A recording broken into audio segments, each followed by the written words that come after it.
বাংলাদেশের বাইরে পৃথিবীর বিভিন্ন প্রান্তে যেখান থেকে চ্যানেলে দেখছেন আপনাদের সকলকে সাদর আমন্ত্রণ তৃতীয় মাত্রা দেখবার জন্য। সাম্প্রতিক নানা বিষয় নিয়ে আলোচনার জন্য আমার সঙ্গে স্টুডিওতে রয়েছেন, আমার বায় বসা আছেন ঢাকা বার অ্যাসোসিয়েশনের সাবেক সভাপতি অ্যাডভোকেট মাসুদ আহমেদ তালুকদার এবং আমার ডানে রয়েছেন জনতা পার্টি বাংলাদেশের ভারপ্রাপ্ত চেয়ারম্যান গোলাম সরোয়ার মিলন।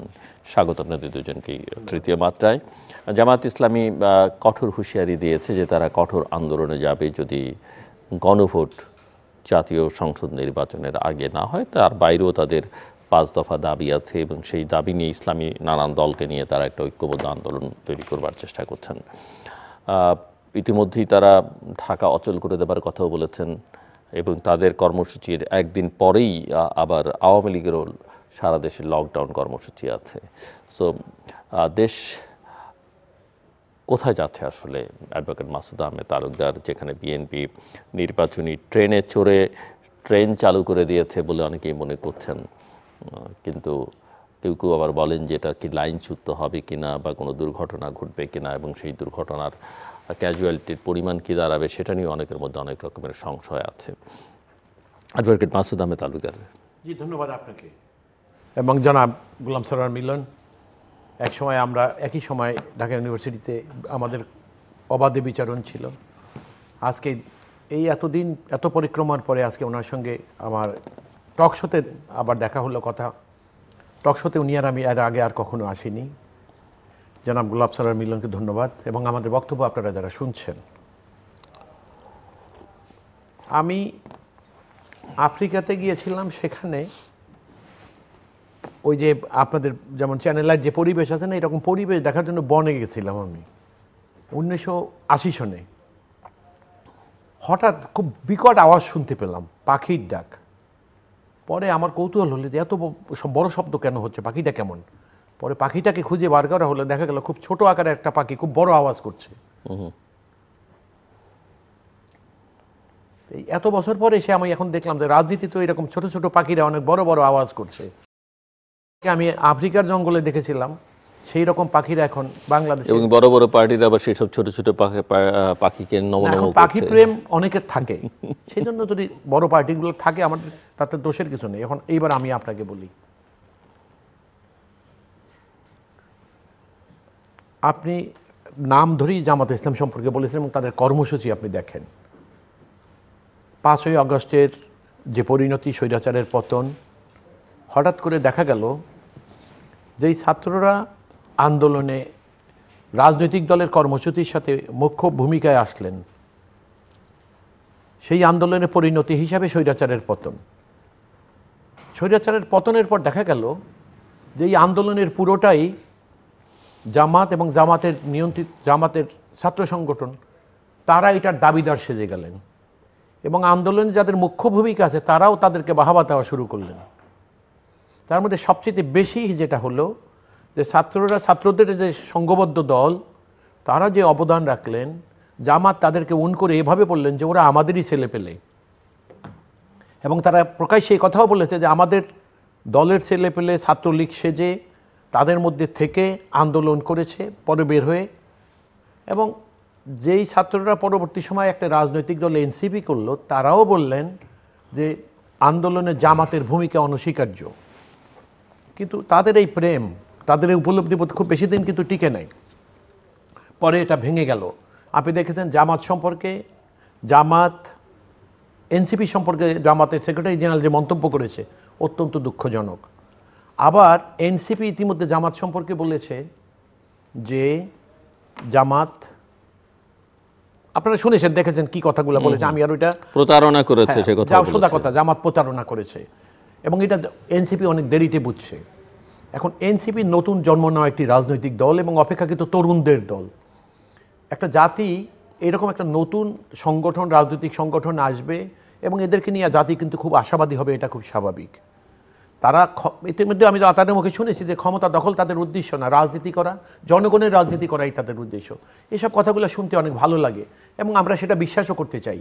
কিন্তু মজার ব্যাপার হয়ে গেল যে জামাত এখন আপনি দেখেন এনসিপি একটা ওই যে একটা নৌকায় পড়ে ঢুকে মাঝিবিহীন, অর্থাৎ নিজেরাও নৌকা চালাতে জানে না, নৌকাটা এখন ঘোরপাক খাচ্ছে নদীর মধ্যে। এখন এনসিপিকে আমার কাছে মনে হচ্ছে যে জামাত ইচ্ছা করে এই এনসিপিকে একটা ঘোরপাকের মধ্যে ফেলে দিয়েছে। হয়তো তারা এখান থেকে বেরিয়ে যাবে। এখন আপনি বলেন রাজনৈতিক কর্মসূচি, আপনারা ঐক্যমত্য কমিশন করলেন, ওই ঐক্যমত্য কমিশন করার পরে তারা আপনারা জুলাই সনদে স্বাক্ষর করলেন, সেখানে কিন্তু এনসিপি করে নাই, এবং এনসিপি আজও বলতে চাচ্ছে যে রাজনৈতিক কারণে তারা এখনও সঠিক আছে বলে তারা মনে করে। আমি সে ব্যাপারে আমার কোনো মন্তব্য নাই। জামাত করেছে, জামাতের আসল উদ্দেশ্য কী? জামাতের সকল শত্রুতা হলো ৭২-এর সংবিধানের উপর। এই ৭২-এর সংবিধানকে জামাত সহ্য করতে পারছে না, এবং এই জন্য দেখবেন আজকে ইদানিংকালে অন্য কোনো রাজনৈতিক দল কি বলে আর না বলে, তার চেয়ে বড় হলো এনসিপি, কিন্তু গুরুত্বপূর্ণ নেতারা এনসিপির বলে যাচ্ছে যে জামাত ১৯৭২ সনের স্বাধীনতা বিরোধী ছিল, এবং এমনও বলছে যদি আওয়ামী লীগের স্বাধীনতা মানে দেশ কী বলে এটাকে যুদ্ধ অপরাধের আইনে বিচার করা যায়, তাহলে তাদেরও করা উচিত।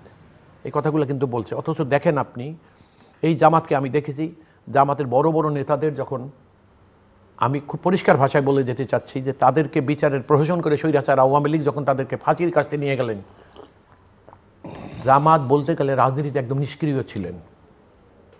এবং আপনি লক্ষ্য করবেন জামাত থেকে একটি গ্রুপ কিন্তু বের হয়ে একটা নতুন রাজনৈতিক দলও করেছে, তাদের ২-১ কিন্তু ইতিমধ্যে আবার জামাতে ফেরতও আসতেছে। তো জামাত আসলে একটা বিভ্রান্তিতে পড়ে গেছে। জামাতের বিভ্রান্তিটা কি? তারা এখন যখন আওয়ামী লীগ দেশে ছিল, আওয়ামী লীগ রাজনীতি করতো বা স্বৈরাচার ছিল, যতবারই আপনি দেখেন প্রত্যেকবারই কিন্তু জামাত একটা রাজনৈতিক জোট, অর্থাৎ একটা নির্বাচনী জোট বিএনপির সঙ্গে করেছে। আওয়ামী লীগের সঙ্গে কিন্তু রাজনৈতিক জোট জামাতের সব সময় ছিল, কিন্তু বিএনপির সঙ্গে কোনো রাজনৈতিক জোট জামাত কখনো করতে পারে না বা করেনি। সুতরাং এটা ছিল নির্বাচনী জোট।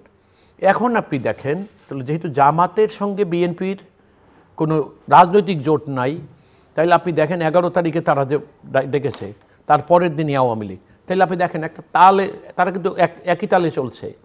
১৯৯৬ সনে, ১৯৯৬-এর আগে আপনি যান, হোসেন মোহাম্মদ এরশাদ বিরোধী আন্দোলন যখন এদেশে হয়েছে তখন ৩টা আলাদা আলাদা কম্পোনেন্ট ছিল, ৩ দলীয় রূপরেখাও হয়েছিল। কিন্তু আপনি দেখেন এরপরে যখন ৯১ সনে নির্বাচন হলো তখন কিন্তু জামাত বিএনপির সঙ্গে আসলো না। আবার নির্বাচনের পরবর্তী সময় আনকন্ডিশনালি বিএনপিকে সমর্থন দিল। আবার সরকারে তাদের একটা প্রত্যাশা ছিল, সেইটা সেবার পূরণ না হওয়ার কারণে ৯৬ সন পর্যন্ত তারা তাদের চরিত্র ধরে রাখতে পারলেন।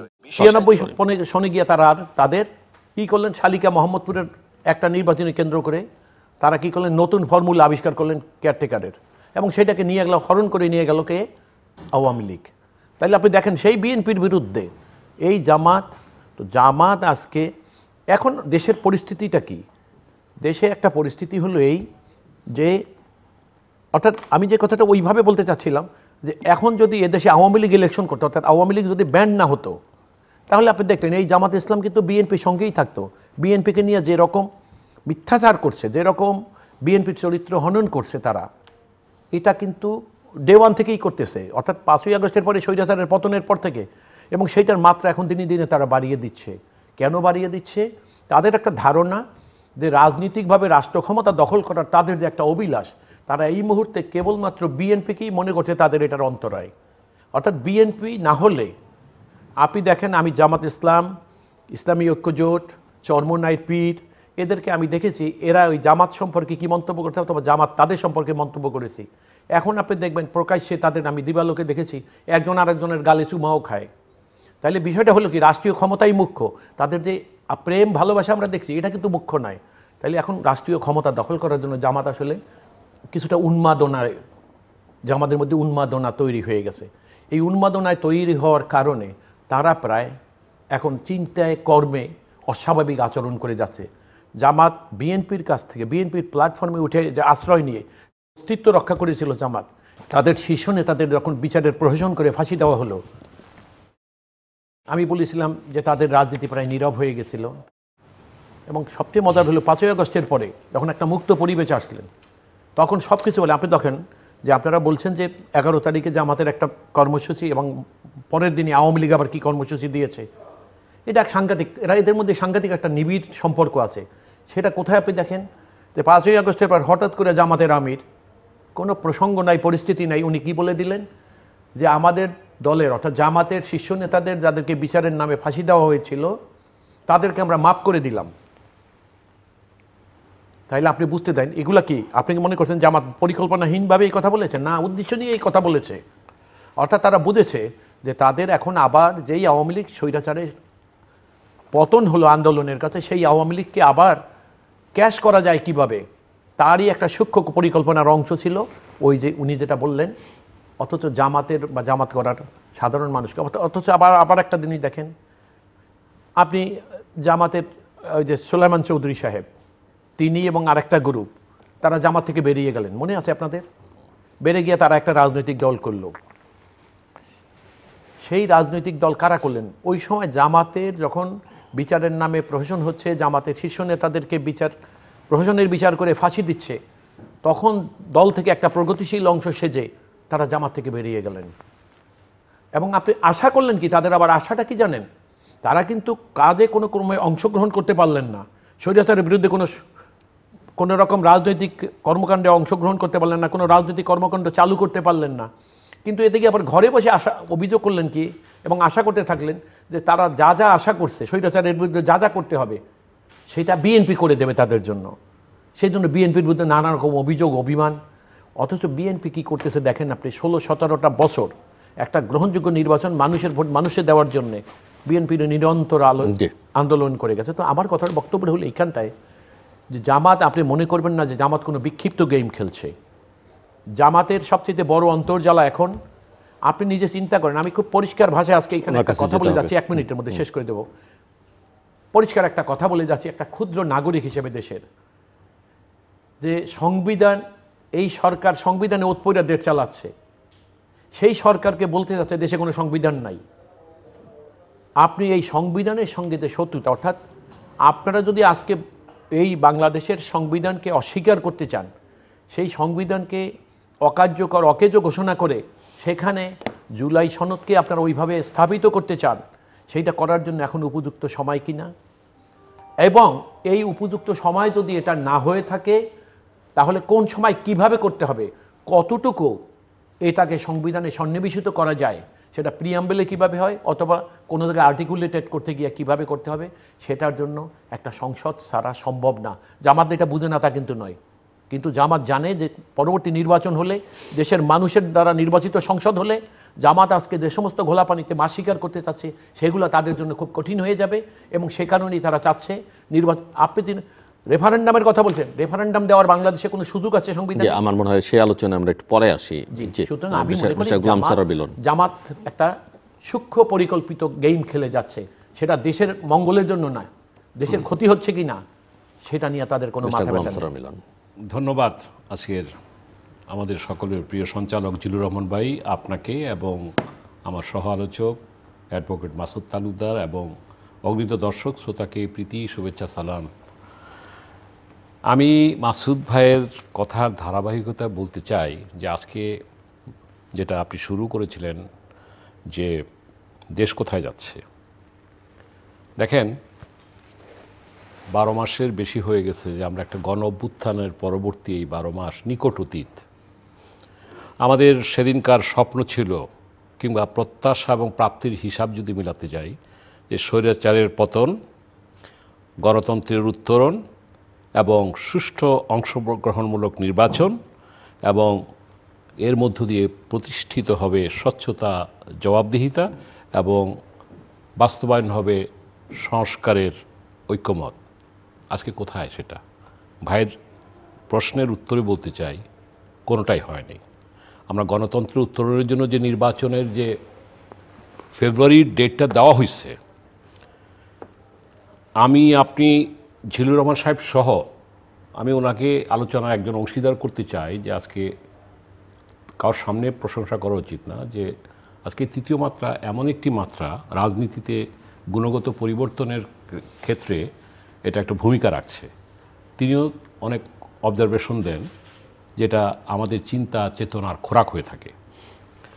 এই যে প্রধান উপদেষ্টার সচিব, সম্মান সহকারে বলি শফিক সাহেব, যে যারা মনে করে যে উদ্বেগ, উৎকণ্ঠা, সংশয় প্রকাশ করে ফেব্রুয়ারি নির্বাচনের ব্যাপারে তারা স্বৈরাচারের দোসর। আমি যদি প্রশ্ন করতে চাই, তারই উপদেষ্টা যখন বলেন যে মাহফুজ সাহেব যে অতি সত্বর দলগুলির মধ্যে তিনি দেখছেন এটাকে কি বলে মুখোমুখি একটি সংঘাত, তাহলে দেশ কোথায় যাচ্ছে? এই যে স্ববিরোধিতা, আজকে আমাদের ভিতর উদ্বেগ, উৎকণ্ঠা, আমরা তো একটি ভালো নির্বাচন চাই, কিন্তু যেন নির্বাচন তো আমরা চাই না। আমি ব্যক্তিগতভাবে জিলুর রহমান সাহেবের এই প্রোগ্রামে কিংবা জিলুর রহমান সাহেব আপনি প্রত্যেকেই ডিসেম্বর থেকে ফেব্রুয়ারির মধ্যে নির্বাচন চেয়েছেন, কিন্তু এই 12 মাস যে ঐক্যমতের কমিশনের যে মিটিং হলো 85 কোটি টাকা নাকি খরচ হয়েছে, সত্যি কত টাকা খরচ হয়েছে আমি ব্যক্তিগতভাবে জানি না। রেজাল্টটা কি? রেজাল্টটা হলো একটা সনদ স্বাক্ষরিত হয়েছে, নীতিগতভাবে কাগজের একটা পেপার স্বাক্ষরিত হয়েছে। এখন বাস্তবায়নটা কিভাবে হবে? বাস্তবায়নের জন্য তারা বলছে যে একটা আইনি ভিত্তি দরকার। তো এখন আইনি ভিত্তি যদি দিতে হয়, আপনি তো উকিল মানুষ, আপনি আইন নিয়ে চর্চা করেন। আমরা রাজনীতির কর্মী হিসাবে, ছাত্র হিসাবে যেটা বলি যে দেখেন 90 সনেও তো এরশাদ সাহেবকে চলে যেতে হয়েছিল একটি অভ্যুত্থানের মুখে দিয়ে সামনে রেখে, এবং সেখানে কিন্তু একটা ঐক্যমত প্রতিষ্ঠা হয়েছিল। জাস্টিস শাহাবুদ্দিন সাহেব উনি বলছেন যে আমি নির্বাচন করে দেব এবং উনি ব্যাক করবেন, তাই হয়েছে। আজকে এইখানে যদি এই যে গণভোটের কথাটা আসতেছে, গণভোটটা তো প্রথম কথা হলো সংবিধানে তো এই মুহূর্তে গণভোট নাই, তারপর একটা হইতে পারে, কিন্তু এটাকে তো পার্লামেন্টে তো এটাকে রেকটিফাই করতে হবে। আজকে দেখেন এই যে এইটা রেকটিফাই করতে একটা ভালো নির্বাচন দরকার। আমরা বারবার বলে আসছি যে 14, 18, 24-এর মাধ্যমে একটা স্বৈরতন্ত্র প্রতিষ্ঠিত হয়েছিল, কিন্তু সেই স্বৈরতন্ত্র প্রতিষ্ঠার পর আমরা সেখানে একটা 3টা প্রজন্ম ভোট দিতে পারে নাই। তো এইবার কি সেই লেভেল প্লেয়িং ফিল্ড তৈরি হয়েছে? নাম্বার 1 প্রশ্ন। আইনশৃঙ্খলা বাহিনীর ভিতর যে এই 24-এর অভ্যুত্থানের পর এরা তো আমাদেরই জাতিরই, এটা পাকিস্তানের পুলিশ কিংবা সেনাবাহিনী তো না, আমাদেরই তো আত্মীয় স্বজন। হ্যাঁ, তাদের বিগত স্বৈর শাসকের তাদের নিজস্ব লোক যারা ছিল তারা তো পালিয়ে গেছে, চলে গেছে, কিন্তু এই যে তারা একটা ট্রমাটাইজ হয়ে আছে আইন শৃঙ্খলা বাহিনী, তারা কি সেটা থেকে মুক্ত হতে পেরেছে? সেটা থেকে মুক্ত হতে পারে নাই। আমার জানা মতে 7,000 অস্ত্র লুট হয়েছে, মাত্র 1300 অস্ত্র উদ্ধার হয়েছে, এর মধ্যে SMG, LMG আছে। তো এই অস্ত্র উদ্ধার ছাড়া একটা নির্বাচন করবেন? আমি নির্বাচন চাই, সবাই নির্বাচন চায়, জনগণ নির্বাচন চায়, কিন্তু যে এই নির্বাচনে যে অবস্থা দাঁড়াচ্ছে, যেটা সঞ্চালক সাহেব খুব সুন্দরভাবে বলেছেন যে জামাত ইসলাম 11 তারিখে তারা ঘোষণা করেছে যে আগে গণভোট হইতে হবে, না হলে তারা এমন একটা কর্মসূচি দিবে, কি তারা বলছে লকডাউন। না, লকডাউন হচ্ছে আওয়ামী লীগের কর্মসূচি। সরি, 13 তারিখে আওয়ামী লীগ জামাত বলেছে যে তারা কঠোর কর্মসূচি দেবে, ঢাকা অচল করে দিবে, আর ঢাকা অচল করে দিবে। আর ইয়েরা বলেছে, আওয়ামী লীগ বলেছে লকডাউন। আমরা সেটা একটা ভিডিওতে দেখেছি নানক সাহেবের। তো এই 11 এবং 13কে সামনে রেখে জাতি আজ উদ্বিগ্ন, উৎকণ্ঠিত। যদিও আমি শহীদ রাষ্ট্রপতি জিয়ার সাথে রাজনীতি করেছি, আসলে হচ্ছে কি বিএনপি নমিনেশনটা দিয়ে আমার মনে হয় খুব ম্যাচিউরড কাজ করেছে বলে আমি মনে করি না। কারণ তারা দিয়েছে তাদের ইয়ের জন্য, এই যে তাদের অন্তর্দ্বন্দ্ব, অন্তর্কলহ নমিনেশনকে কেন্দ্র করে। চিটাগাংয়ে আমারই এক কলিগ বিজেপিতে একসাথে আমরা ছিলাম, গুলিবিদ্ধ হয়েছেন। সামনে আরো কত কিছু হতে পারে, অন্তর্দ্বন্দ্ব। সেটা তো তাদের অন্তর্দ্বন্দ্বটা জামাতের সঙ্গে সম্পর্কিত, এবং তার মধ্যে জামাত এবং এনসিপি বলতেছে কোনো নোট অফ ডিসেন্ট রাখা যাবে না এবং আগে করতে হবে, কিংবা তারা এনসিপি বলতেছে আগে হোক আর একদিনে হোক, তারা চার্টারের অর্ডার আগে দিতে হবে এবং সেটা আদেশটা জারি করতে হবে ডক্টর ইউনূসকে। How it's possible? এটা কোন বিজ্ঞানে? কারণ এখানে রাষ্ট্রপতিকে রেখে তার অধীনে শপথ নেওয়া হয়েছে, সেই রাষ্ট্রপতি সাইন করবেন না, ডক্টর ইউনূস সাইন করবেন। এটা আমার ধ্যানে জ্ঞানে এটা আমি কিভাবে সম্ভব এটা আমি জানি না।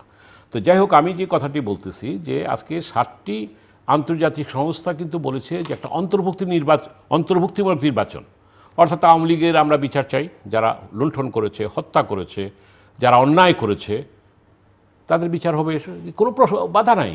কিন্তু আপনি হোল আওয়ামী লীগকে কিংবা জাতীয় পার্টিকে কিংবা 14 দলকে আপনি নির্বাচনের বাইরে রাখবেন। সেই নির্বাচনে আপনার দল বিএনপি যদি অংশগ্রহণ করে এবং জনতন নির্বাচনে যদি তারা নির্বাচিত হয়, তাহলে কি 14-র একটা দেখব না? আপনার 24-এর ইলেকশনে 28টা না 24টা রাজনৈতিক দল, নিবন্ধিত দল অংশগ্রহণ করেছিল, কিন্তু সেটাও তো আমি দামি নির্বাচনে কিন্তু পর্যবসিত হয়েছে। তো সেইখানে আপনি এই নির্বাচনে ধরেন একদিকে তো যে সংঘাত হবে, আমি আপনাকে এখানে অন দ্য রেকর্ড বলে দিচ্ছি, প্লিজ রেকর্ড ইট, এইবার পুলিশ যে ট্রমাটাইজ হয়ে আছে, যে সংঘাতটা হবে, যে পরিস্থিতি তৈরি হবে, পুলিশ নীরবের ভূমিকা পালন করবে। তা আমি যে ভোটটা দিতে যাব, আমার ভোট আমি দিব, যাকে ভালো মনে করব তাকে দিব, যে পরিবেশ, যে রাজনীতির গুণগত পরিবর্তনকে সামনে রেখে একটা অভ্যুত্থান হয়েছিল, সেটার অবস্থা কি আছে? আমি দেখি না। অর্থাৎ এইখানে ওনার ইয়েতে আমি বলেছি, আমরা অনেকেই বলেছি যে এই সরকারের সেই সক্ষমতা নাই, ডক্টর ইউনূস সাহেবের সেই সক্ষমতা নাই একটি অন্তর্ভুক্তিমূলক, একটি সুষ্ঠু অবাধ নির্বাচন করার, নাম্বার ওয়ান। দ্বিতীয়ত, উনি নিরপেক্ষ নন। তার পৃষ্ঠপোষকতায় এনসিপি গঠিত হয়েছে, হতেই পারে বিএনপিও একসময় কিংস পার্টি ছিল, জাতীয় পার্টি একসময় কিংস পার্টি ছিল, কিন্তু এখন তো সেই কনসেপ্ট এখন কাজ করে না। তাইলে এখন কি করতে হবে? আমি এই পর্বে এটা বলি আমি কনক্লুড করতে চাই যে আমরা একটা নির্বাচন চাই, কিন্তু জনতর নির্বাচন যেহেতু চাই না, তাহলে একটা ভালো নির্বাচনের বিকল্প হলো আমরা যদি একটি তত্ত্বাবধায়ক সরকার, আপনি আইনের লোক, এটা তো সুপ্রিম কোর্টে বোধহয় এখন আছে, তত্ত্বাবধায়ক সরকার ছাড়া, কারণ এই দেশে যত নির্বাচন হয়েছে তত্ত্বাবধায়ক সরকারের অধীনেই অপেক্ষাকৃত ভালো নির্বাচন হয়েছে, যদিও সেখানে অভিযোগ উঠেছে যে সূক্ষ্ম কারচুপি, স্থূল কারচুপি, তারপরও ভালো নির্বাচন হয়েছে। বাংলাদেশে আজকে যে অবস্থা, যে দেশ কোথায় যাচ্ছে, সুতরাং এটার একটা অপশন হতে পারে যে আমি যদি এক কথা আপনার কাছে কি বুঝতে চাই যে আপনার তো দীর্ঘদিন আপনি রাজনীতি করছেন, আপনি কি ফেব্রুয়ারি মাসে আসলে নির্বাচন? আমি ফেব্রুয়ারি মাসে কোনো নির্বাচন দেখি না। এই কারণে আমি তো প্রথমে বলছি যে মানে বর্তমান with respect to doctor Yunus, ওনার পক্ষে এই নির্বাচন করা সম্ভব। এবং শেষ কথাটা হলো, যদি সেই নির্বাচন হয়ও তাহলে অগণিত লাশের উপর দিয়ে হবে, সংঘাতের মধ্য দিয়ে হবে, এবং এটা জাতির কাছে আন্তর্জাতিকভাবে এটা কোনো গ্রহণযোগ্য নির্বাচন। আমি আপনাকে এক জায়গায় থামিয়ে দিয়েছিলাম, সেই প্রসঙ্গে যাব, আরও অনেক প্রসঙ্গ আছে, কিন্তু ওনাকে যে শেষ প্রশ্ন আমি করলাম আপনাকে, সেটা আমি শুরুতেই করতে চাই। আপনি ফেব্রুয়ারি মাসে নির্বাচন দেখেন কিনা? স্ট্রেইট উত্তর চাই। দেখুন, একটু উনি যেরকম স্ট্রেইট দিয়েছেন, আপনি আমার বক্তব্য খুব পরিষ্কার। না, আপনি দেখেন কিনা আমার প্রশ্ন সেটা। আপনার বক্তব্য তো সবসময় পরিষ্কার, আপনি সুন্দর করে কথা বলেন। নির্বাচন ফেব্রুয়ারিতে হওয়ার উচিত, এই কারণে উচিত অনুচিতের কথা বলিনি, আমি বলেছি আপনি দেখেন কিনা। তবে আমি উচিত তো আমরা সবাই বলি, আমরা চাই এইভাবে বলবো যে দেখুন, আমেরিকাতে ডক্টর ইউনূস যখন গেলেন, তিনি বললেন ফেব্রুয়ারিতে নির্বাচন না হলে আমি ক্ষমতায় থাকবো না, মার্চ মাসে পদত্যাগ করব। তো যেই ইউনূস সাহেবের উপরে নির্ভর করে জাতি নির্বাচন আশা করছে, সেই ইউনূস সাহেবের বক্তব্য দুটো কেউ কিন্তু তার কাছে জানতে চায়নি। তো সেই ইউনূস সাহেব, বাট সেগুলো তো হলো অন্য আলোচনা। এরকম একটা কথা আছে, আমি বলছি যে আপনার অভিজ্ঞতা দেখে আপনি কি, উনি যেমন কনক্লুড করেছেন যে উনি নির্বাচন দেখেন না, হলেও সেটা অনেক লাশের উপর দিয়ে হবে। পাশ কাটিয়ে যেতে চেয়েছিলাম আমি, কেন পাশ কাটিয়ে? এবার আপনার কথা সোজা আসি। জামাত যে খেল শুরু করেছে, তাতে ফেব্রুয়ারিতে নির্বাচন হওয়ার মতো পরিবেশ বজায় থাকবে বলে আমি বিশ্বাস করতে পারি না। এবার আপনি কন্টিনিউ করেন। আপনি রেফারেন্ডামে ছিলেন, উনি কেয়ারটেকারের ইস্যু টেনেছেন, মাঝখানে জুলাই চার্টারের অর্ডার বাস্তবায়নের ইস্যু আছে, এই আদেশ কে দেবে? আমি বলি জামাতের যদি চৈতন্য হয় তাহলে গ্রহণযোগ্য নির্বাচন ফেব্রুয়ারিতে হতে পারে, এই কারণে যে গত 14 না, আমি বারবার বলছি, আপনার টকশোতেও বলেছি, 2008, 14, 18, 24 এবং 24, এই 4টা নির্বাচনই বাংলাদেশের সেনাবাহিনী প্রধান যারা ছিলেন এবং গুটি 4-5 লোক পুলিশের প্রধান যারা ছিলেন এবং দেশের সিভিল ব্যুরোক্র্যাট যারা ছিলেন, তারা স্বৈরাচার সরকারের সঙ্গে ইনক্লাইনমেন্ট ছিল তাদের, এবং তারা জনগণের বিকল্প হিসেবে তারা একটা নির্বাচন পুলিশকে ব্যবহার করে দিয়ে গেছে বারবার। অর্থাৎ গ্রহণযোগ্য নির্বাচন হয়নি। কিন্তু এবারের নির্বাচনে ব্যতিক্রম ছিল এই যে স্বৈরাচারের পতনের পর দেশের সেনাবাহিনী তারা কিন্তু রাষ্ট্রীয় ক্ষমতা দখল করতে পারতেন তখন, কিন্তু সেটা করেনি। এই না করার পিছনে কারণটা ছিল এই যে তারা বুঝেছেন যে দেশের মানুষের দীর্ঘদিন যাবৎ নিজেদের সরকারের একটা চাহিদা তাদের মধ্যে বিদ্যমান। আর সেনাবাহিনী, তাদের বক্তব্য ছিল এই যে অতীতে যে কোনো সেনাবাহিনী প্রধানরা যাই করুক না কেন ওই সরকারের পক্ষে, সেই জন্য সেনাবাহিনী এখন আর সেই ভূমিকায় যাবে না। সেই জন্য কি চমৎকার একটা ভূমিকায় সেনাবাহিনী চলে আসেন, অর্থাৎ এখনকার যিনি সেনাবাহিনী প্রধান তিনি এইভাবে চলে আসলেন যে না, তিনি রাজনীতিবিদদেরকে ডাকলেন। কি বিচক্ষণ সিদ্ধান্ত আপনি দেখুন, ডেকে বললেন যে আপনারা একটা সরকার করুন। এবং এই যে সরকারটা দেখেন, সরকার সম্পর্কে বারবার বলে বর্তমান সংবিধানে এই সরকারের কোনো স্থান নাই। আরে বাবা, আর্টিকেল 7 এখানে পরিষ্কার বলা আছে যে জনগণের অভিপ্রায় হবে আইনের মূল উৎস, এবং সে কারণে এদের প্রতিনিধিত্ব করে রাজনীতিবিদরা কনসেনসাসে পৌঁছে, and that would be converted into law in due course. I mean আগামী দিনে এটার একটা প্রিসিডেন্স কি আছে আমাদের সামনে? প্রিসিডেন্সটা হলো এই, 1990 সনে হোসেন মোহাম্মদ এরশাদ যখন পদত্যাগ করলেন তখন দেশে কোনো সরকার ছিল না, 3 দিন কোনো সরকার নেই। তখন এই পলিটিক্যাল পার্টিগুলোর এই কনসেনসাসের বেসিসে কিন্তু শাহাবুদ্দিন সাহেব বিইং চিফ জাস্টিস উনি চলে আসলেন, উনি নির্বাচন দিয়ে গেলেন। আবার আর একটা অ্যামেন্ডমেন্ট করে ওনাকে, অর্থাৎ 2টা অ্যামেন্ডমেন্ট করতে হলে, একটা হলো উনি যে নিয়ে আসলেন আইন ছিল না, তারপর এই যে consensus which can be the basis of the law, এবং যেটা উইল অফ দি পিপল, সেইটার বেসিসে রাজনীতিবিদরা জনগণের প্রতিনিধি হয়ে কনসেনসাসে পৌঁছলেন, আইন বানাইলেন, শাহাবুদ্দিন সাহেব সরকার প্রধান হলেন, আবার তাকে ফেরত দিয়ে দিল চিফ জাস্টিসে। আমার দুঃখ লাগে কোথায় জানেন, আমার তো 2-4 জন বন্ধু বান্ধব জামাত ইসলামে আছে, বা আরেকটা দেখছি এবি পার্টির, যাদের তৎপরতা 5ই আগস্টের পরে দেখছি, তার আগে আর আমি এগুলো দেখিনি।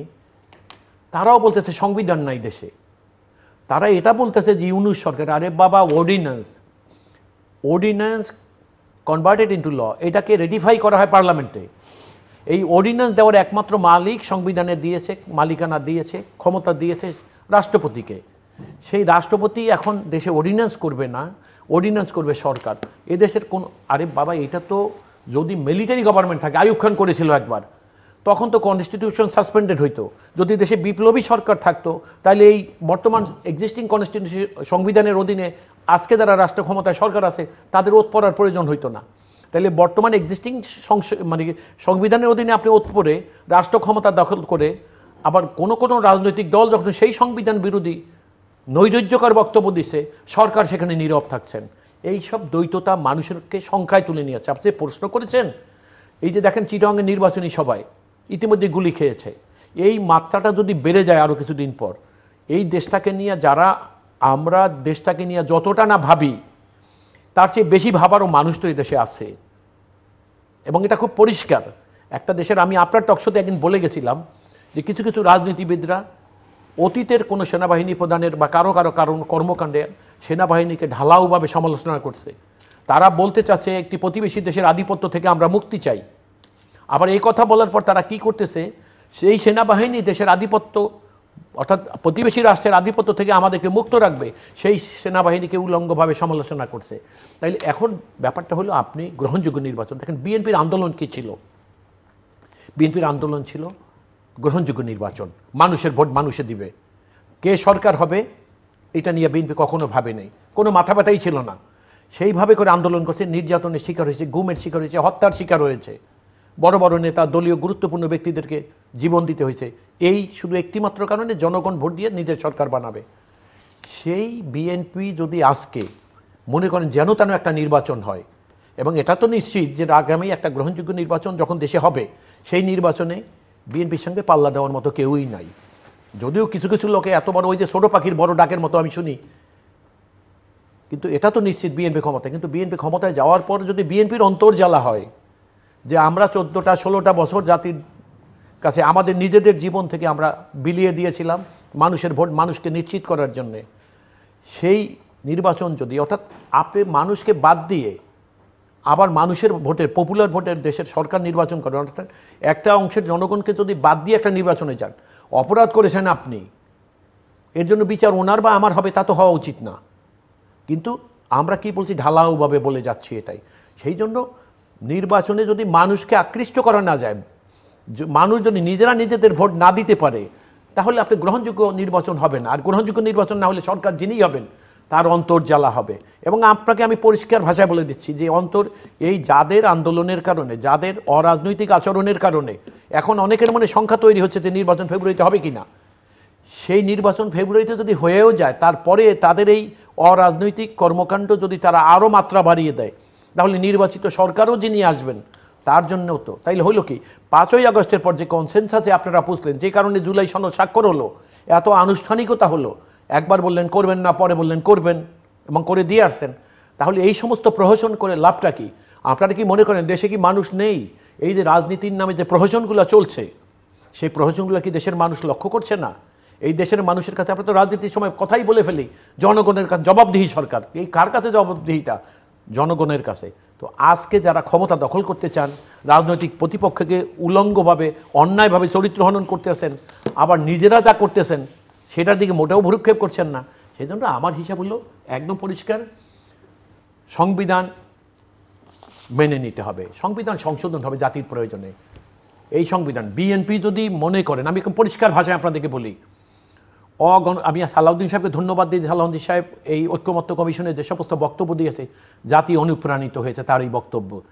তো আমি আপনাকে পরিষ্কার বলি, সংবিধান নিয়ে যেন তেন কাজে, শুধু একটি নির্বাচন হওয়ার জন্য যদি বিএনপি এই মুহূর্তে কারো ট্র্যাপে পা দেয়, তাহলে সেটার জন্য বিএনপি হয়তো একদিন অনুশোচনা করবে। আমি আশা করি বিএনপি সেই ভুল পথে পা বিএনপি দিবে না। এক। দ্বিতীয় কথা হলো, রেফারেন্ডাম আগে সংসদ হোক, সংসদ হওয়ার পরে যেই জিনিসগুলোকে আর্টিকুলেট করতে চাচ্ছে সেই জিনিসগুলো নিয়ে সংসদে আলোচনা হোক, সিদ্ধান্ত হোক, তারপরে সংসদ সিদ্ধান্ত নেওয়ার পরে আপনারা রেফারেন্ডামে যান, আইন হোক। সেটা না করে, অর্থাৎ পরিস্থিতিটাকে গোলাটে করার জন্য যা এখন সময় না। এখন আমরা কি করি, আমরা আন্ডার গার্মেন্টস আগে পরি না কোট জ্যাকেট আগে পরি। এখন আপনি যদি কোট পরে উপরে আন্ডার জ্যাকেট পরেন, মানে আন্ডার গার্মেন্টস পরেন ফুল প্যান্টের উপরে, তাহলে ব্যাপারটা দেখতে কেমন লাগবে? এখন যারা যা চাচ্ছেন, আমার কাছে মনে হচ্ছে পায়জামার উপরে জাঙ্গিয়া পরার মতো অবস্থা। কমেডি শো হলে পড়া যায়, বুঝতে পারছেন না? আমরা তো কমেডি শো, আপনাকে জাতিকে নিয়ে যদি কমেডি শো করতে চান, আপনি রাজনীতির নামে যদি কমেডি করতে চায় কেউ, তাহলে মনে রাখবেন সেও কিন্তু জোকার হয়ে যাবে। এই কথাটাও মাথায় রাখতে হবে। আমি অ্যাডভোকেট মাসুদ তালুকদার সাহেবকে অত্যন্ত হৃদয়নিংড়ানো ভালোবাসা এবং ধন্যবাদ দিতে চাই, এই কারণে যে আগামী নির্বাচন যদি যেন নির্বাচন হয়, এটা সত্যি কথা, যেরকম নির্বাচনই হোক, এবং সত্যিকারভাবে ভালো নির্বাচন হলেও আমি একজন বিএনপির শুভাকাঙ্ক্ষী হিসাবে মনে করি বিএনপি ক্ষমতা আসবে। কিন্তু এই ফেব্রুয়ারিতে তো কোনো ভালো নির্বাচনের কোনো অবস্থা নেই। যদি আপনি বলছেন যে যদি আপনি বিএনপির নাম বলেন নাই, যিনি সরকারের হবেন অন্তর্জালা তৈরি হবে, আমি বিএনপির কথাই বলেছেন। হ্যাঁ, আমি না, ওনার কথা রেফারেন্সে বলতেছি যে আপনাকে ধন্যবাদ দিয়েছি এই কারণে যে শুধু অন্তর্জালা না, গণতন্ত্র ক্ষতিগ্রস্ত হবে। যে অভিযোগে আওয়ামী লীগের বিরুদ্ধে অভিযোগ ছিল যে বিএনপিকে, জামাতকে কিংবা বড় বড় দলকে বাদ দিয়ে নির্বাচন করার কারণে একে অভিযোগে অভিযুক্ত কিন্তু বিএনপি হবে, কিংবা যারা নির্বাচনে অংশগ্রহণ করবে তারা হবে। তাহলে আমরা কেন আন্তর্জাতিকভাবে আমরা এই প্রশ্নের উদয় করাবো? এক নম্বর, গণভোটের কথা আপনি যথার্থই বলেছেন। গণভোট তো এই দেশে 3 বার হয়েছে, তো আমরাও গণভোট হইতে পারি, কিন্তু এখন তো সংবিধানে নেই, তো এটা তো সংবিধানে আনতে হবে। তো আমাদের কথা হলো কি, যে দেখেন, আমি বুঝি না, যে কথা এর আগের বারও ঝিলুবের প্রোগ্রামে বলে গিয়েছিলাম, যে আমরা একটা ঐক্যমত, সেই যেই ঐক্যমতের প্রত্যাশা ছিল, সেই ঐক্যমতটা যদি আপনার লিখিত চুক্তি যদি হয়, কেউ যদি ভঙ্গ করে, তাহলে সেটা তো তাকেই করতে হবে। সেই চুক্তির ভিত্তিতে সেই গণভোটটা তো পরে হইতে পারে। যদিও বিএনপি এই জায়গায় কম্প্রোমাইজ করছে যে একদিনে হবে, আমি একদিনেও এটার পক্ষে না, এই কারণে যে একদিনে গণভোট মানুষ ভোট দিবে না, তার পছন্দের প্রার্থীকে ভোট দিবে। এইখানেও আমার ব্যক্তিগত চিন্তা চেতনা থেকে দ্বিমতের জায়গা। আর এই ইস্যুতে গণভোটটা একটা টেকনিক্যালি রং, মানে সায়েন্টিফিক না। আপনি 48টা বিষয়ে মানুষ তো একবারে ইয়েস তো সবাই বলবে কিনা, নানান জনের নানান মত থাকবে। যে অর্ডারে থাকবে কোনো নোট অফ ডিসেন্ট, এনসিপির কথা, তারা তাদের কথা বলতেই পারে। আর একটা কথা হচ্ছে যে এই যে 48টা বিষয়ে আমি সব বিষয়ে একমত নাও হতে পারি ইন্ডিভিজুয়াল, তাহলে ইয়ের সময় শহীদ রাষ্ট্রপতি জিয়াউর রহমানের সময় গণভোট হয়েছিল একটা বিষয়। হ্যাঁ, একটা বিষয়, যে আপনি কি তার অনুসৃত নীতি অনুসারে তাকে রাষ্ট্রপতি হিসাবে দেখতে চান কি চান না, এই জাতীয় একটা লাইন ছিল, হ্যাঁ না। যদিও সেটা নিয়ে প্রশ্ন আছে, সেই গণভোট নিয়ে, এরশাদ সাহেবের গণভোট নিয়ে প্রশ্ন আছে। 90-এর পর যে গণভোটটা হয়েছিল, যে পার্লামেন্টারি গণতন্ত্রের শাসন ব্যবস্থা, ঠিক আছে। আমাদের কথা হলো কি, আমাদের তো ভালো মন্দ 2 রকম অভিজ্ঞতাই আছে। গণভোট হইতে পারে, জনগণের চূড়ান্ত আকাঙ্ক্ষা, যেটা আর্টিকেল 7-এর কথা বলেছেন, সেই জায়গায় গিয়ে যদি এই যেটা বললো যে 48টার ব্যাপারে যদি আমরা পার্লামেন্টে একমত হয়ে তারপর গণভোটে যাওয়া যায়, কোনো অসুবিধা নেই। আগে কিংবা একই দিনে করার যে কনসেপ্টটা, এটা থেকে সরে আসা দরকার। 1 2 নম্বর কথা হচ্ছে যে আজকে আমি যেটা বলতেছি, দেখেন, একটা নির্বাচন করার জন্য কিন্তু সেনাবাহিনী কিন্তু আমাদের গর্বের সেনাবাহিনী, জাতীয় সেনাবাহিনী। এরা 71-এ মুক্তিযুদ্ধের মধ্য দিয়ে সেনাবাহিনীর জন্ম, 75-এর 7ই নভেম্বরের মধ্য দিয়ে যেটা পালন হয়ে গেল, সেই সেনাবাহিনীকে আজকে কিন্তু একটা শীতল সম্পর্কের মধ্য দিয়ে এমন একটা তাদেরকে নৈতিকভাবে বলবো, তারা একটা মানসিকভাবে একটা দুর্বল জায়গায় আছে, যে তারা কিন্তু মোরালি উইক বলে আমি মনে করি। কারণ তাদের কাছ থেকে আপনি অস্ত্র উদ্ধার হয় নাই, তারা কিন্তু এখন বিশ্রামের নাম করে তারা চলে যাচ্ছে ব্যারাকে। তাহলে যে যাই বলুক, এই সেনাবাহিনীর উপস্থিতি কিন্তু অনেকটা নিয়ন্ত্রণ হয়েছিল, পুরোটা না হলো এইবারের। কারণ আগের সেনাবাহিনী সেই দক্ষতা কিংবা সেই ভূমিকাটা দেখাতে পারেনি। তাদের সামনে তাদেরকে ভুয়া বলতেছে, তাদের সামনে 32 নম্বর উড়াই দিতেছে, তাদের সামনে একটা বাড়ি হইতেছে, তারা কিন্তু সেইভাবে কার্যকর ভূমিকা রাখতে পারেনি। তারপরে কিন্তু মানুষ কিন্তু আস্থাটা কিন্তু সেনাবাহিনীর উপর। সেই সেনাবাহিনীকে আমরা কি করতেছি, অবশ্যই এটা কিন্তু একটা ভালো উদাহরণ একদিকে, যেমন যে তাদেরকে গত স্বৈরাচারী আমলে যারা গুম খুনে যারা জড়িত ছিল তাদেরকে আইনের আওতায় হয়েছে, এটা যেমন সমর্থনযোগ্য। পাশাপাশি আপনি এমন একটা উদাহরণ তৈরি করতেছেন আইসিটির মাধ্যমে, যে তারা কিন্তু সমস্ত সেনাবাহিনী, আমাদের আত্মীয় স্বজন, আপনার আত্মীয় স্বজন, ওনার আত্মীয় স্বজন আছে, তারা কিন্তু মানসিকভাবে কিন্তু স্ট্রং না, যে ভবিষ্যতে আমি যে একটা এই নির্বাচনকে, যে কারণে আমি লাশের উপর দিয়ে নির্বাচন হবে করার জন্য তারা যে একটা অ্যাকশন নেবে, সেও যে ভবিষ্যতে আবার এই অভিযোগে, যেই গুণ খুমের জন্য হয়েছিল তাদেরকে, যে সেই অভিযোগে যে তাদেরকে আবার বিচার করা হবে না, তার নিশ্চয়তা কি? অর্থাৎ আমি যেটা বলতে চাচ্ছি, যে আমরা যদি এই জাতীয় ঐক্যমতের জায়গাটা, যেটা আমাদের স্বপ্ন ছিল, প্রত্যাশা ছিল, যেটা হয় নাই, আজকে জাতিকে কিন্তু আমি মনে করব ঐক্যমত কমিশন আজকে যে দ্বিধার জায়গায়, যে বিভক্তির জায়গায় নিয়ে গেছে, এইটার খেসারত জাতিকে একদিন দিতে হবে। আমরা তাই আশা করতে চাই যে আজকে একটা আমাদের, গতবার বলেছিলাম, আপনি আওয়ামী লীগের যারা এ গ্রেডের বি গ্রেডের দোষ আছে, তাদের অ্যাবডো আইয়ুব খান করেছিল 1959 অ্যাবডো, ইলেকশন বডি ডিসকোয়ালিফিকেশন অর্ডিন্যান্স, আপনি জানেন এটা ভালো করে। ওইটার আদলে আপনি এইবার কি করলেন, যারা নাকি এই অভিযুক্ত তাদেরকে নির্বাচন করতে দেবেন না, ভালো কথা, মানলাম। আপনি যারা করছে, তো অভিযুক্ত কয়জন? 100, 200, 500, 1000, 5000? আওয়ামী লীগের তো লক্ষ লক্ষ কোটি কোটি লোক আছে। আপনি কি এদেরকে কীভাবে ভোট দান থেকে, কিংবা তাদের ফোর্থ গ্রেডের কেউ যদি নির্বাচন অংশগ্রহণ করতে চায়, তাদেরকে কীভাবে আপনি বাধা দিবেন? আজকে এই প্রশ্নগুলি কিন্তু আসতেছে। অনেকে আমাকে কিন্তু এই কথা বলার পর বলবে স্বৈরাচারের দোষর। আমি কিন্তু নির্মূল অবস্থান থেকে গণতন্ত্রের প্রশ্নে, ঐক্যবদ্ধর প্রশ্নে আমি কিন্তু গত বাইরে এখানে বলে গিয়েছিলাম যে আমাদের রিকনসিলিয়েশনের জায়গাটা দরকার। রিকনসিলিয়েশন যারা জাতীয় ঐক্যমত হইতে পারে না, আমরা সেটা আফ্রিকার বেলায় দেখেছি, বিভিন্ন জায়গায় দেখেছি। আমরা সেই রিকনসিলিয়েশনের মাধ্যমে একটা জাতীয় ঐক্যমত যদি আমরা তৈরি না করতে পারি, এই 32টা দলের আপনি ঐক্যমত কমিশন করলেন, তাদের মতো করলেন, তাও বাস্তবায়ন নিয়ে এখন আজকে বিভক্ত, তাহলে এই যে অবস্থা, তাহলে এই 1400 যে শহীদ হয়েছে এই গণ অভ্যুত্থানে, এই 1400-র মধ্যে 800 হলো জাতিসংঘ রিপোর্ট অনুযায়ী পুলিশের গুলিতে 5 তারিখ পর্যন্ত।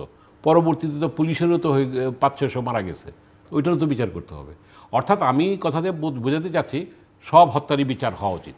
কিন্তু আমরা একটা জায়গায় যদি আসি, যে দেশটা at the end of the day, দেশটা আমাদের, আমরা দেশটাকে আগামীতে গণতন্ত্র উত্তরণে একটি সঠিক গণতান্ত্রিক মূল্যবোধের দিকে আমরা নিয়ে যেতে চাই, স্বচ্ছতা জবাবদিহিতা যেহেতু প্রতিষ্ঠিত করতে চাই।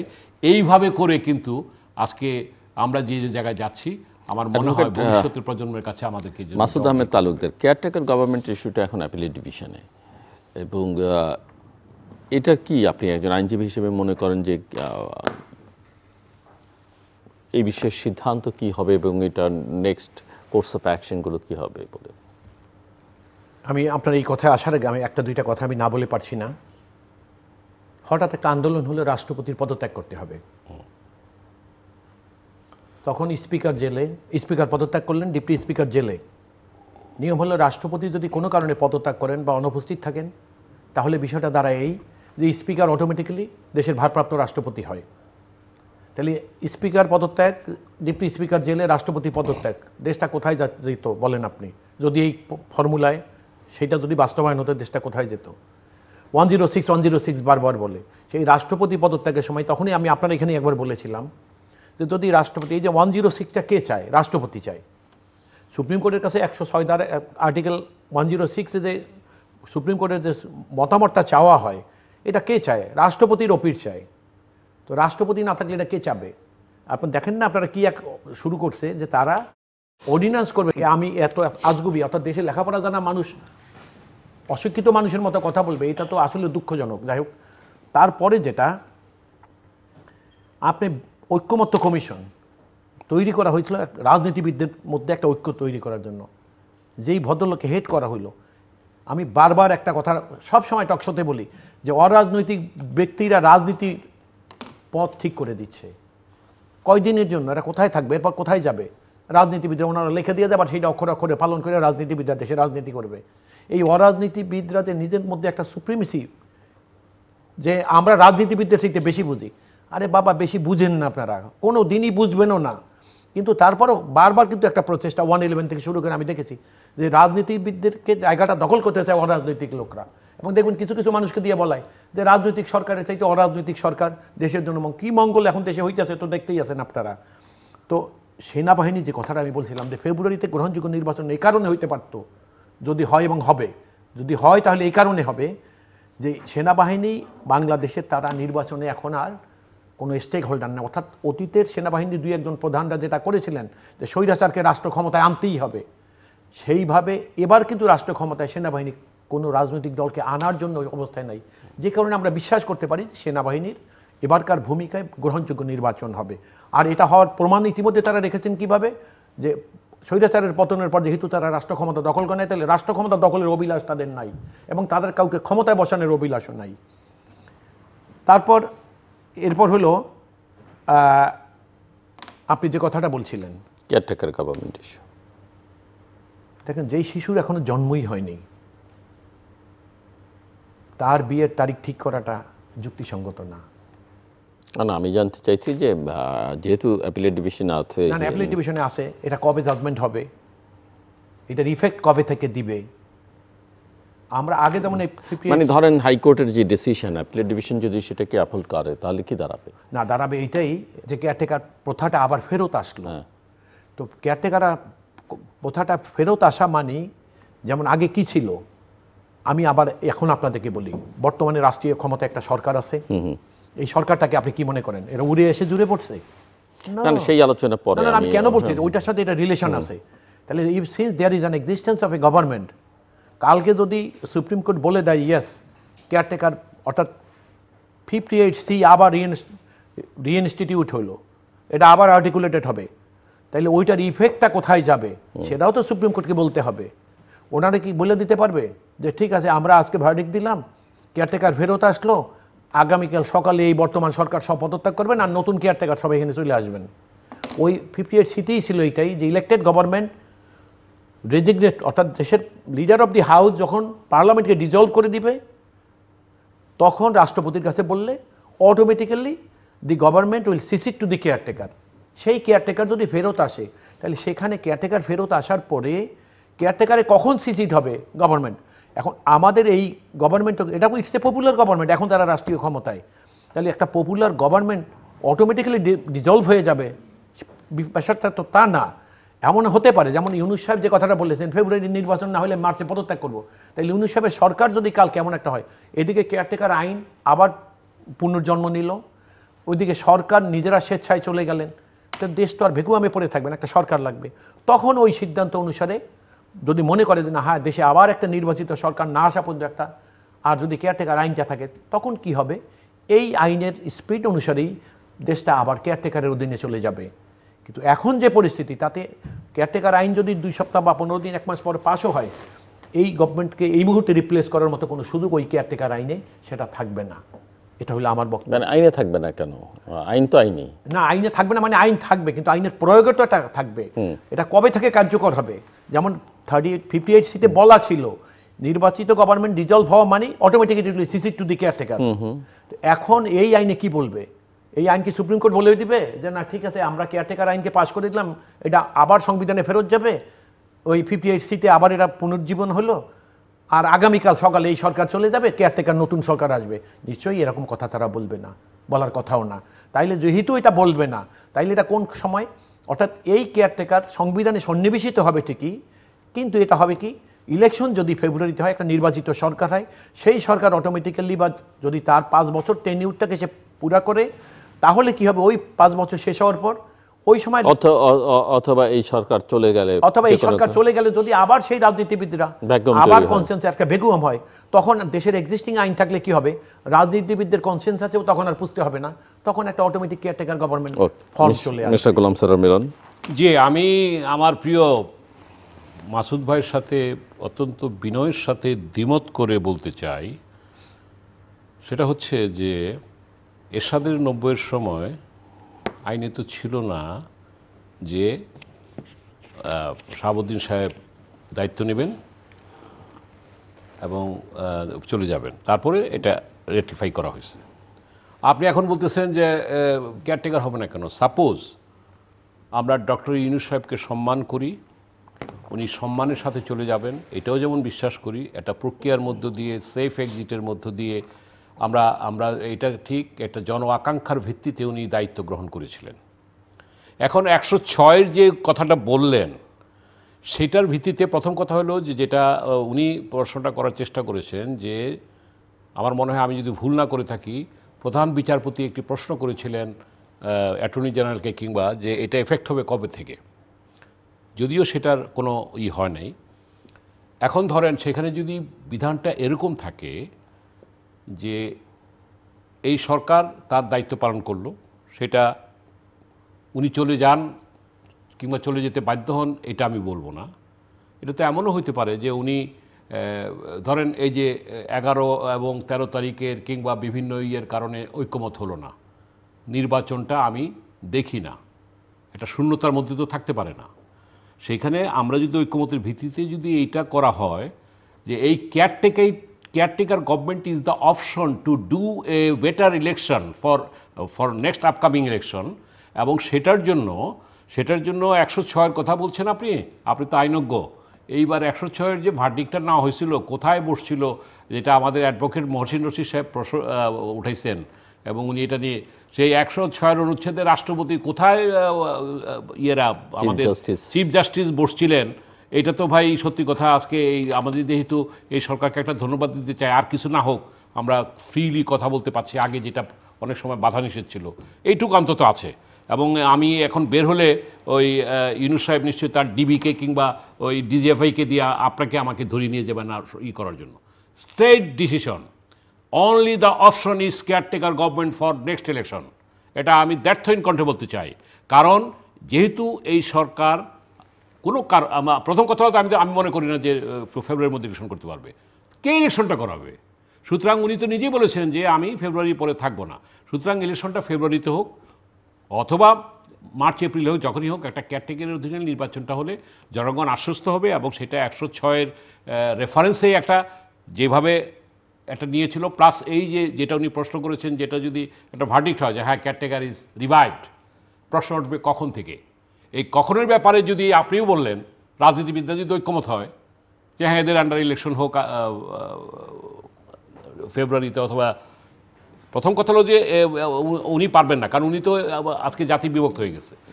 তো সুতরাং আমাদের কথা হলো কি যে আজকে আমি যেই কথাটা বলতে চাই যে আমার মনে হয় যে আমাদের যে বিভাজনটা, আমি একটু আমাদের যে বিভাজনটা, সেই বিভাজনটাকে ঐক্যমতের জায়গাটা হলো ক্যারটেকার। এটাই হলো আমার বক্তব্য। Thank you. জি, আমি আপনাকে খুব পরিষ্কার একটা কথা বলি। দেখুন, রাজনৈতিক দল, একটা রাজনৈতিক বা নির্বাচিত সরকার যখন তার টেনিউর শেষ হবে, তখন সেই গভর্নমেন্ট সিট হবে কেয়ারটেকারে। এটা তো নির্বাচিত সরকার না, আমি আপনাকে নির্বাচিত সরকার এটা না, কিন্তু এটা জনগণের সরকার। এখন যে রাষ্ট্র ক্ষমতায় আপনাকে মনে রাখতে হবে, এই নির্বাচনে নিশ্চয়ই আমাদের সবচেয়ে বড় প্রবলেম হয় কি জানেন, হায়ার ফোরামের বা সুপ্রিম কোর্টের সিসিনে যখন কোনো কিছু থাকে, ওই সব বিষয় নিয়ে আমাদের আলোচনা করা উচিত না। কিন্তু আমরা ইদানিং অনেকটা প্রিভিলেজ এই জন্য আমরা করে ফেলি এটা। আমি আপনাকে খুব পরিষ্কার ভাষায় বলি, আইন পাশ করবে, কেয়ারটেকার যদি ফেরত আসে তাইলে সংবিধানে সেটা সন্নিবেশিত হবে। সন্নিবেশিত হওয়ার পরে সেখানে বলাই থাকবে যে কেয়ারটেকারের ইফেক্ট কিভাবে হবে। এই কেয়ারটেকার আর্টিকেল 56-এর 53, 58-এর সির ইফেক্টটা কেমনে হবে সেটা কিন্তু ওইখানে বলা থাকবে। এখন নিশ্চয়ই একটা গভর্নমেন্টের এক্সিস্টেন্স থাকাকালীন সময় বলবে না যে তাদেরকে সরিয়ে তোমরা বসে পড়ো, সরিয়ে না। এটা আমি আমার বক্তব্য, এইটা হওয়ার কোনো সুযোগ নাই।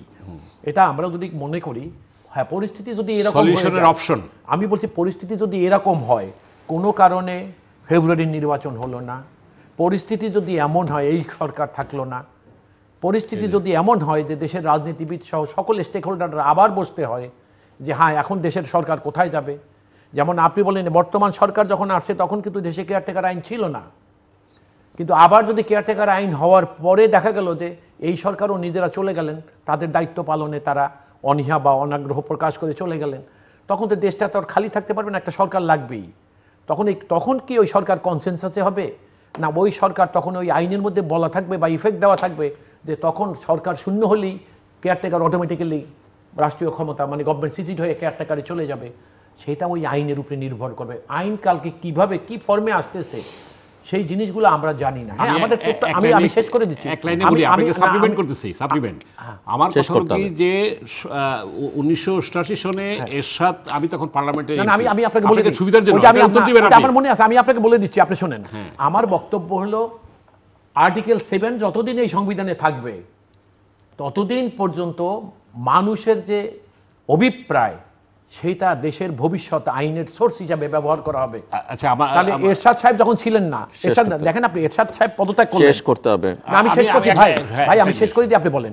এরশাদ সাহেব পদত্যাগ করলেন, কোনো গভর্নমেন্ট নাই, তখনই তো মানুষ এই যে আর্টিকেল 7 এর ওই কনসেনসাসের বেসিসে আমি যে পয়েন্টটা বলতে চাচ্ছি, আপনি ওই পয়েন্টে নাই, আমি পয়েন্টটা বলতে চাচ্ছি, এরশাদ সাহেব পার্লামেন্টে আমরা আইন পাশ করলাম, বিভাগীয় পর্যায়ে হাইকোর্ট চলে যাবে, সুপ্রিম কোর্ট বলল এটা অবৈধ। যদি এটাই হয়ে থাকে তাহলে অত দূরে যাচ্ছেন কেন আপনি? Supreme judicial council. সুতরাং এখানে আপনি যেটা বলেন পার্লামেন্টের চেয়েও অনেক ক্ষেত্রে এই সংবিধানের সংরক্ষক হচ্ছে সুপ্রিম কোর্ট। আমি পরিষ্কার একটা কথা বলে দেই, সুপ্রিম কোর্ট যা সিদ্ধান্ত নেয় সেটা আইন, হ্যাঁ, এটা সেটা অবশ্য পালনীয়। কিন্তু আমি ওইখানে আমার দ্বিমত নাই। আমার দ্বিমতটা কোথায়, যে সুপ্রিম কোর্ট যদি এখন বলে কেয়ারটেকার গভর্নমেন্ট আবার পুনরায় সন্নিবেশিত হলো, তো একটা গভর্নমেন্টকে ঠেলে দিয়ে সংবিধান আরেকজনকে বসিয়ে দেবে, সেইটার একটা পদ্ধতি ওখানে আর্টিকুলেটেড থাকবে, আমার সেই ডাইরেকশন থাকবে। সেই জন্য আমার বক্তব্য হলো, আমি যে ধন্যবাদ, শেষ করতে আমি এইভাবে শেষ করে দিচ্ছি, যারা আমরা মনে করতেছি ফেব্রুয়ারির নির্বাচন হচ্ছে না, কেউ হতে দিচ্ছে না, আমি মনে করি তাদের চৈতন্যের উদয় হওয়া উচিত। জনগণের একটা সরকার এবং যেটা ফেব্রুয়ারির নির্বাচন, যেটা শিডিউল ডিসেম্বরে ঘোষণা হওয়ার কথা, এই নির্বাচনটা যদি কোনো রাজনৈতিক দলের একাগ্রতার কারণে অথবা সংকীর্ণ কোনো ইচ্ছা বাস্তবায়নের কারণে ফেব্রুয়ারির নির্বাচন না হয়, তাহলে মনে রাখবেন ওই রাজনৈতিক দল একসময় ইতিহাসে রাস্তা করে চলে যাবে। এবং আমি এটা নিশ্চিত করে আপনাদেরকে বলে দিতে পারি, যত স্ট্যান্ডবাজি আজকে তারা করুক না কেন, যত বড় বড় ডাক বুলি দেখ না কেন, দেশের ফেব্রুয়ারির নির্বাচনকে বানচাল করার জন্য যদি কারো মাথার মধ্যে পরিকল্পনা থেকে থাকে, আমি মনে করি তাদের এইটা পরিত্যাগ করা উচিত। দর্শক, অনুষ্ঠানের শেষ প্রান্তে আমরা সামাজিক যোগাযোগ মাধ্যম ফেসবুক, এক্স এবং ইউটিউবে তৃতীয় মাত্রা লাইভ স্ট্রিম হচ্ছে, আপনারা দেখতে পারেন। টেলিভিশনের পর্দায় দেখতে না পারলে যে কোনো সময় যে কোনো স্থান থেকে ইউটিউবে তৃতীয় মাত্রা চ্যানেলটি সাবস্ক্রাইব করে পর্ব বা পুরনো পর্বগুলো আপনারা দেখতে পারেন। মিস্টার গোলাম সরওয়ার মিলন এবং অ্যাডভোকেট মাসুদ আহমেদ তালুকদার অসংখ্য ধন্যবাদ আলোচনা শুনবার জন্য। দর্শক, সব কথার শেষ কথা যে নির্বাচন একটা খুবই জরুরি বাংলাদেশের জন্য, অত্যন্ত জরুরি, এবং সেটা যত দ্রুত হয় তত কল্যাণকর, মঙ্গলজনক। তবে নির্বাচনটা যেন নির্বাচন হয়, এর বাইরে অন্য কোনো নির্বাচন হলে আমার এক অতিথির ভাষায় যে যারাই ক্ষমতায় যাবেন তারা একটা অস্বস্তির মধ্যে থাকবেন, আরেক অতিথির ভাষায় এটা দেশে বিদেশে কোথাও গ্রহণযোগ্যতা পাবে না। এমনি দেশে অনেক সংকট আছে, সেই সংকটের মধ্যে একটা কোনো রকম নির্বাচনের মধ্যে দিয়ে বিজয়ী সরকার বা দল তারা আসলে খুব একটা সুবিধা করতে পারবে না, কারণ আমাদের সমাজে, রাষ্ট্রে এখন অনেক অশুভ শক্তি ঢুকে পড়েছে এবং তাদের তৎপরতাও বেশ দৃশ্যমান। কাজেই একটা ভালো নির্বাচন কিভাবে করা যায় সেই লক্ষ্যে আমাদের চেষ্টা থাকা উচিত, এবং অবশ্যই যত দ্রুত সম্ভব। আমাদের সঙ্গে থাকবার জন্য অসংখ্য ধন্যবাদ, সবার জন্য শুভকামনা।